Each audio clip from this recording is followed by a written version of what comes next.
Pessoal, vamos falar sobre a situação lá na Ucrânia, o que está acontecendo na frente de batalha.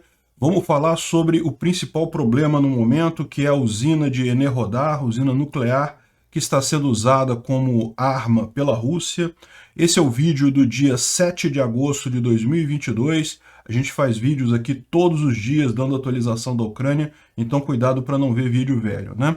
Essas notícias foram sugeridas por Datafolha, ANCAP Roraimense e várias outras pessoas. Obrigado aí ao pessoal que sugeriu a notícia. Obrigado a você que está assistindo o nosso vídeo. Se você gosta do nosso conteúdo, por favor, deixe o seu like e se inscreva aqui no canal, né? Pois bem, em termos de linha de frente, não teve nenhuma grande mudança. Eu poderia repetir o que eu falei ontem aqui em termos de avanços. Mais uma vez, houve pequenininhos avanços aqui na região de Bakhmut, questão de metros, ou seja, não faz nenhuma mudança real em termos táticos. Novamente, eles tentaram avançar aqui para fazer o cerco em Avdiivka, aqui perto de Donetsk. Continuam brigando aqui em Pisk, né? A ideia, a Avdiivka é uma cidade muito difícil deles tomarem diretamente, então eles claramente estão querendo fazer circular a cidade, ou pelo menos avançar na direção dessa rodovia M4 aqui, e ao mesmo tempo do lado de cá, de forma que crie um bolsão dos soldados ucranianos aqui, eles acabem recuando, né? Mas por hora isso está muito longe de acontecer, por hora está tudo sendo resistido pelos soldados ucranianos aqui nessa região, né? E, de novo, a gente teve notícia de avanços ucranianos aqui na região de Izium, inclusive gente tirando foto aqui em Sviatorsky, que é uma cidade muito bonita, uma cidade turística aqui. Esse lado de cá, ó, Tetianivka, ele já tinha sido tomado pelos russos, foi retomado pelos ucranianos há algum tempo. Enfim, não teve nenhuma mudança significativa aqui, né? E a grande questão é a região de Kherson, como a gente tem falado para vocês, é onde se imagina que as coisas vão acontecer. E lógico, os ucranianos continuam com a tática deles de usar mísseis de longa distância para destruir dispositivos russos, né? Centros de controle, munição, radares, enfim. Ontem, embora a gente não tenha informação, não tenha videozinho hoje do HIMARS, infelizmente, é aquilo que eu falo para vocês, tem HIMARS todo dia, mas nem sempre o pessoal consegue pegar, filmar o ataque do HIMARS, né? Porque depende de algum ucraniano lá ter esse tipo de coisa. Então eles estão colocando aqui que ontem tiveram um grande sucesso porque destruíram 4 S-300, que são sistemas de antiaéreos russos, e também um Pantsir, que é outro também sistema antiaéreo. Então houve muita perda dos russos ontem. Esses são sistemas muito importantes, embora a Rússia tenha vários deles, mas eles são relativamente raros no campo de batalha, e perderam 5 ontem no total, né? Sem contar mais um monte de outras coisas aqui, obuses, drones e etc. Um monte de coisa que foi destruída ontem com os HIMARS, né?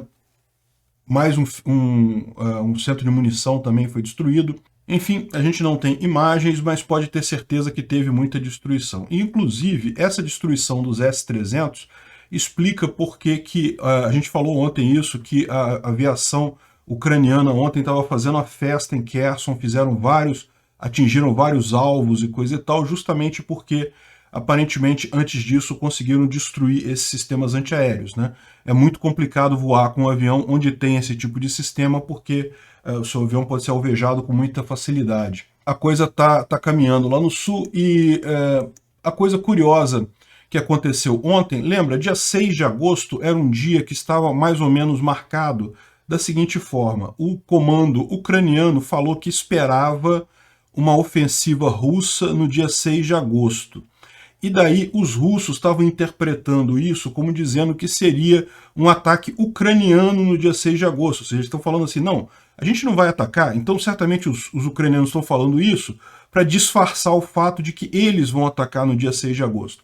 Acabou que ninguém atacou no dia 6 de agosto. Ou melhor, houve uma pequena tentativa de ataque aqui dos russos aqui em Kherson contra uma cidadezinha. Isso é raro, já faz muito tempo que os russos não tentam avançar em lugar nenhum aqui na região de Kherson, porque realmente não tem capacidade para isso, as forças ucranianas são muito fortes aqui, mas teve essa tentativa, foram destruídos e coisa e tal, e tiveram que retornar, não conseguiram tomar nada, mas enfim, aconteceu isso, né?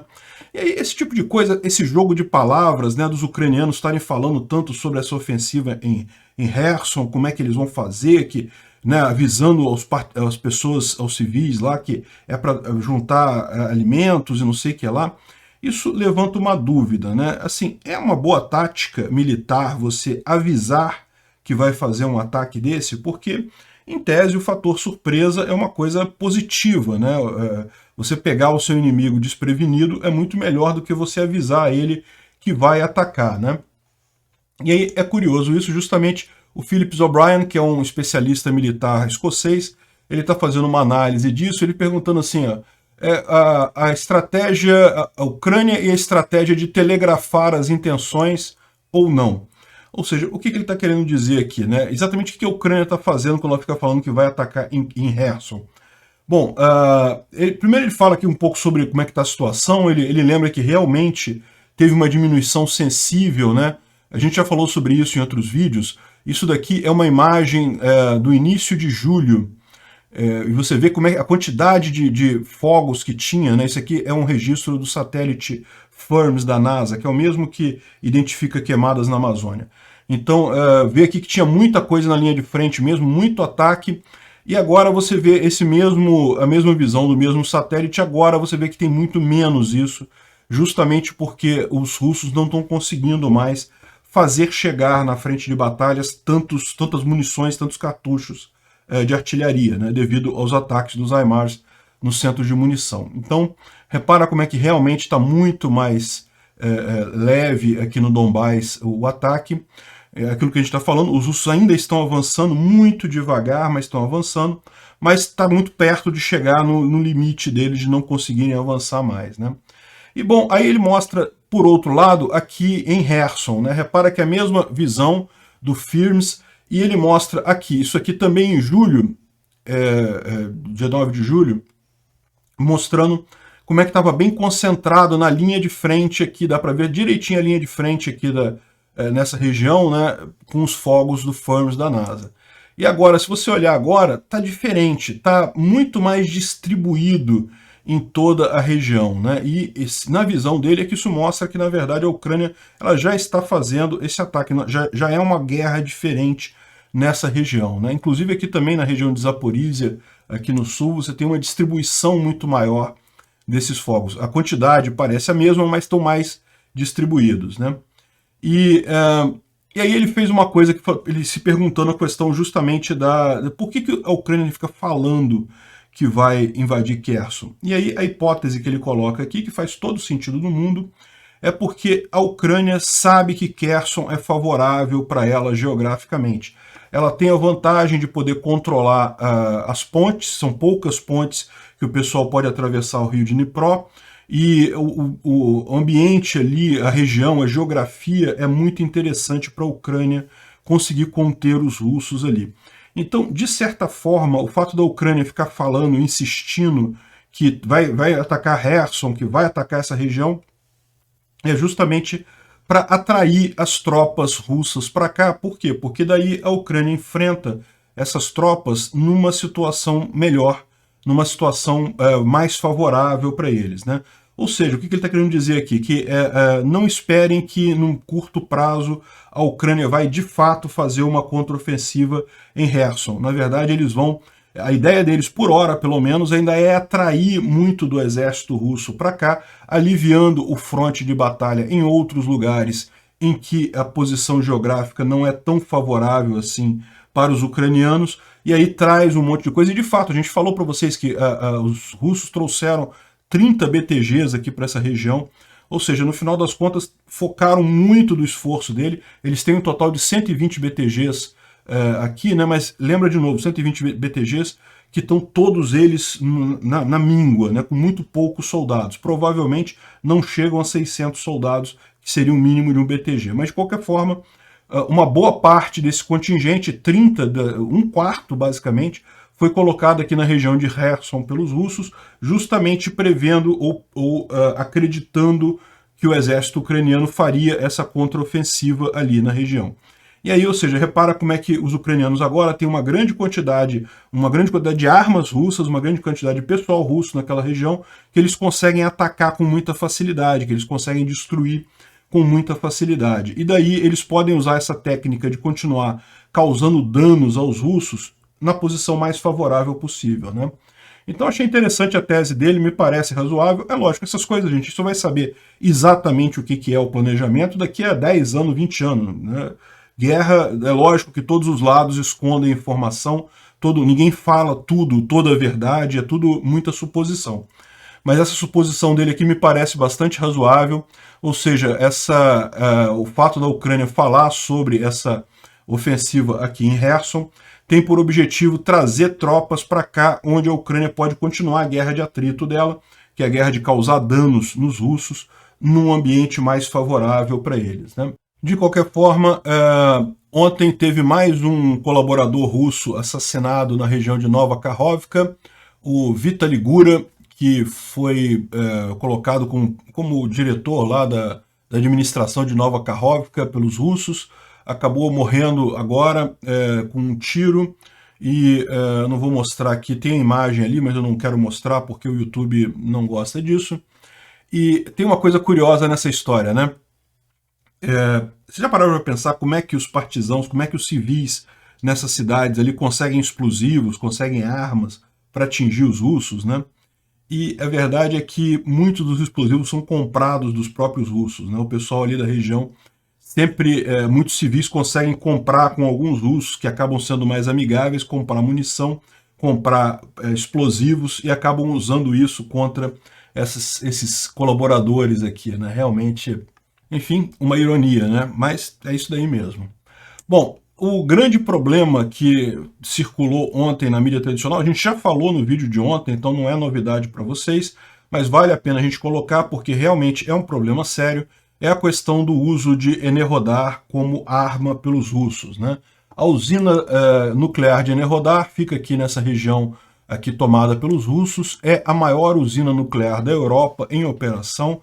Ela é uma usina já renovada, é uma usina moderna, mas ainda assim, como toda usina nuclear, existe risco de um acidente nuclear, né?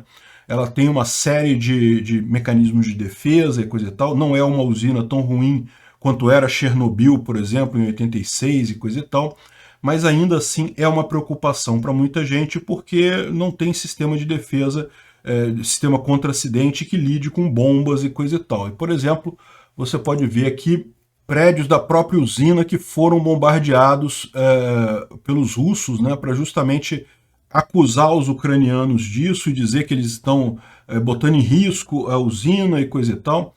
E a gente sabe por que isso tudo está acontecendo, é o que fala o pessoal aqui do Instituto para Estudo da Guerra. Eles falam justamente que a ideia é que a Rússia está aproveitando o que está sendo discutido lá na ONU, o Tratado de Não Proliferação Nuclear, então o tema ataque nuclear está muito visível, e daí a Rússia pode ao mesmo tempo dizer que não vai usar bombas nucleares na Ucrânia, que isso está fora da doutrina deles e coisa e tal, e eu acho que não vão usar mesmo, eu já expliquei para vocês que não é interessante estrategicamente para eles usar bombas nucleares nesse caso. Agora, ao mesmo tempo, eles ameaçam um possível acidente nuclear. De novo, eu também não acredito que eles vão fazer isso, porque, novamente, um acidente nuclear de grandes proporções afetaria até a própria Rússia. A Rússia está relativamente perto da fronteira ali da Ucrânia.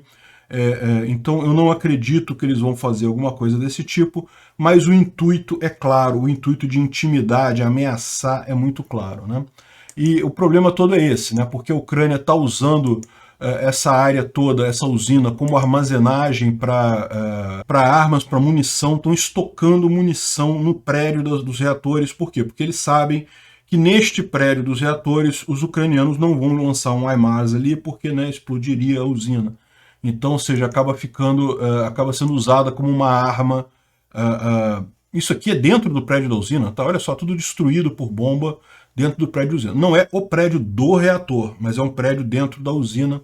Certamente alguma coisa bastante crítica isso daí.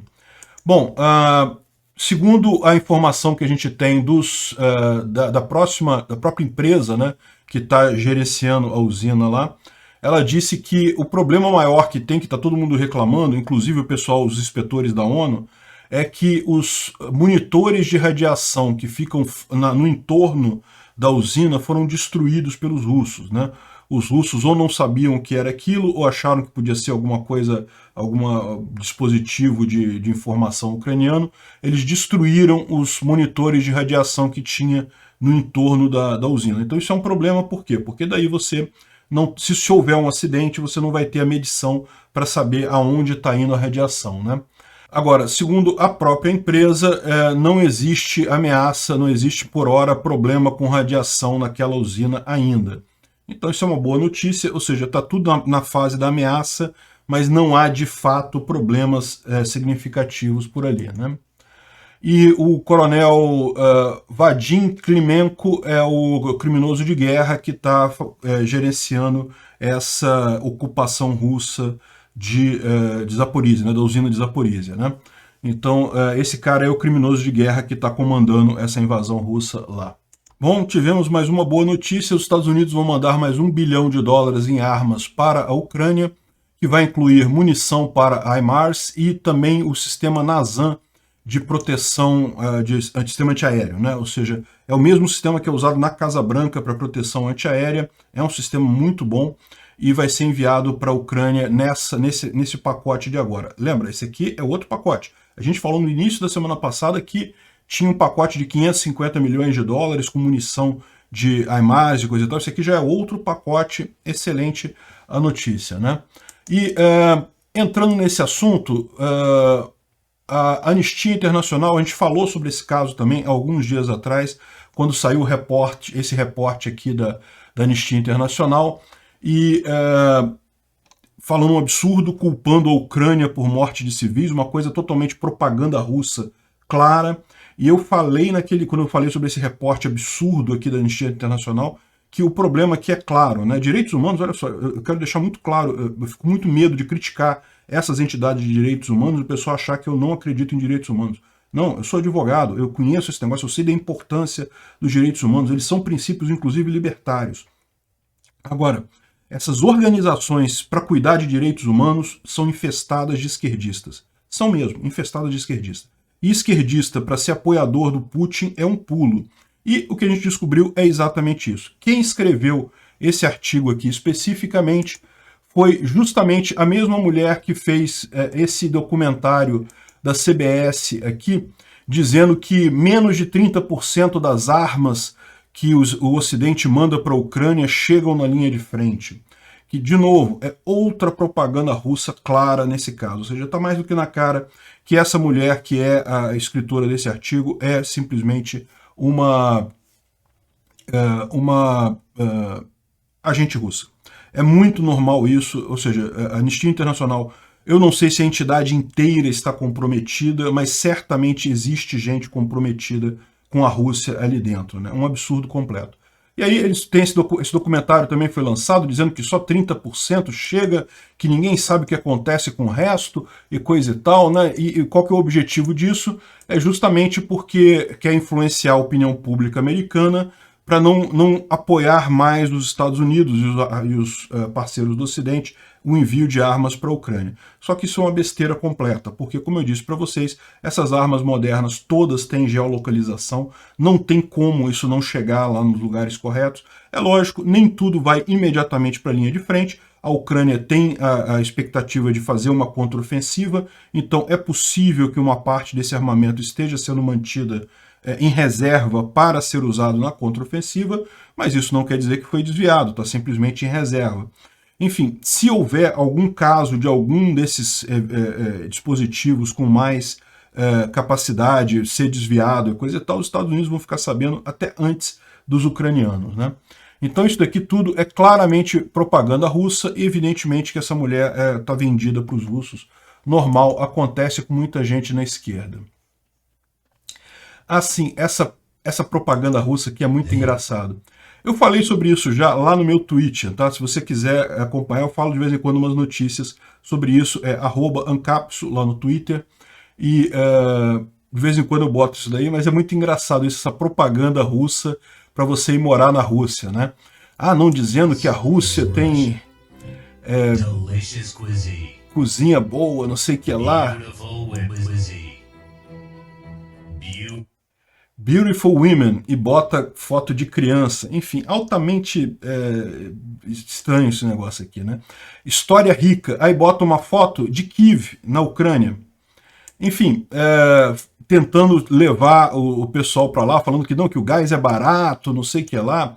É hora de se mudar para a Rússia, coisa e tal. E aí o pessoal fez uma paródia, lógico, né? A paródia vale a pena a gente ver. Delicious cuisine. Cozinha maravilhosa. Beautiful women. Essa mulher é uma apresentadora da televisão russa, né? Que tentou fazer uma foto sensual com um morango. Uma coisa meio ridícula. Cheap gas. Gás barato. Rich history. História rica, né? Do Famous literature. literatura famosa. O Lolita do Nabokov. Unique architecture. Arquitetura única. Solo fértil. Electricity and water. Ballet. Cheap taxi and delivery. Bom, vocês entenderam a ideia. Não vamos assistir o troço todo aqui, mas realmente fica mais do que ridícula essa propaganda russa aqui, né? Bom, finalmente os Estados Unidos vão sancionar a namorada do Putin, a Kabaeva, entrou para a lista de sanções dos Estados Unidos. Excelente coisa, foram mais 900 pessoas, 893 pessoas que entraram para essa lista de sanção. É isso daí, a ideia é cada vez ir pegando mais gente. No final das contas, não tem como fugir, esse pessoal é todo muito ligado ao Putin, né? Merece a sanção. Bom, outras coisas estranhas na Rússia, Dr. Alexander Shiplyuk, ele é um engenheiro especialista no famoso míssil hipersônico da Rússia. Lembra que eles usaram umzinho lá no início da guerra, depois não usaram mais e coisa e tal. E ele é o cara que era o chefe do programa russo de desenvolvimento desse míssil e acabou de ser preso em acusações de traição. A gente não tem informações mais sobre o que foi exatamente, qual foi a acusação que foi feita contra ele, mas isso mostra também como é que está o clima de perseguição lá na Rússia, né? O pessoal tentando achar culpados aí para o fracasso russo nessa guerra. E essa matéria do Cepo aqui também traz uma informação muito importante sobre o quanto os próprios militares russos estão começando a ficar preocupados com a duração dessa guerra, né? E é verdade, a gente falou desde o início, essa guerra, a hipótese, a ideia do Putin era que fosse uma guerra rápida. Na verdade, ele esperava que não haveria nem guerra propriamente, que o governo ucraniano cairia muito rapidamente. Depois disso, tentou pegar Donbás para tentar salvar a cara e coisa e tal, só que ele está vendo que está chegando numa situação que nada vai se resolver tão rápido. A Rússia estava contando com o Ocidente se cansar dessa guerra, tanto que você pode ver aí, volta e meia vem uns propagandistas russos aqui no meu comentário, estou de saco cheio dessa guerra, não fale mais dessa guerra. Amigos, o YouTube só mostra vídeo para você se você escolher, então não precisa vir comentar, eu vou continuar falando dessa guerra até o último dia dela, e se você acha que vai convencer as pessoas de que ninguém mais está interessado na Ucrânia, você está enganado. Já tem gente falando assim, não, agora tem que falar de Taiwan, não é mais Ucrânia. Não tem. Taiwan é uma coisa que não vai acontecer tão cedo e vamos continuar falando de Ucrânia sim. Tudo isso é os russos querendo fazer com que o Ocidente perca interesse na guerra da Ucrânia, deixe para lá. Por quê? Porque eles estão desesperados, eles não conseguem mais manter essa guerra por tanto tempo e isso está começando a expor cada vez mais os problemas internos do exército russo e chegando nos limites do próprio exército, né? A Rússia vai sair desse negócio realmente numa situação militar extremamente fragilizada, até à mercê de outros inimigos que não são o Ocidente, que eu vou falar aqui. Na verdade, eu vou até aproveitar e falar de uma vez, porque eu não vou falar muito. Eu vou falar sobre esse caso aqui num vídeo lá no Visão Libertária mais tarde, que são os exercícios secretos chineses que estão sendo feitos na fronteira de Vladivostok, né? A China e a Rússia, em tese, são aliadas. A Rússia prometeu até apoio à China no caso de Taiwan, e a China prometeu apoio à Rússia e coisa e tal. Mas, historicamente, a história não é bem assim, não são países tão amigos historicamente, e têm interesses contraditórios, particularmente na região norte da China, o que hoje a gente conhece como Vladivostok, na Rússia, que foi tomada já faz mais de 200 anos, é verdade, 200 anos? Não, faz menos de 200 anos, mais de 150 anos, foi 1860, foi tomada pelos russos, mas a China ainda tem alguma expectativa ali, e é justamente nessa região que a China estava fazendo exercícios militares lá. Mas eu vou falar sobre isso com mais calma lá no meu vídeo do Visão Libertária, né? Obrigado por assistir o vídeo até o final. Além de curtir, compartilhar e se inscrever no canal, considere se tornar patrocinador com valores a partir de R$ 1,99. Clique no botão Seja Membro abaixo para saber as condições e vantagens de patrocinar o canal. Mais informações sobre o nosso projeto, visite nossos sites indicados na tela.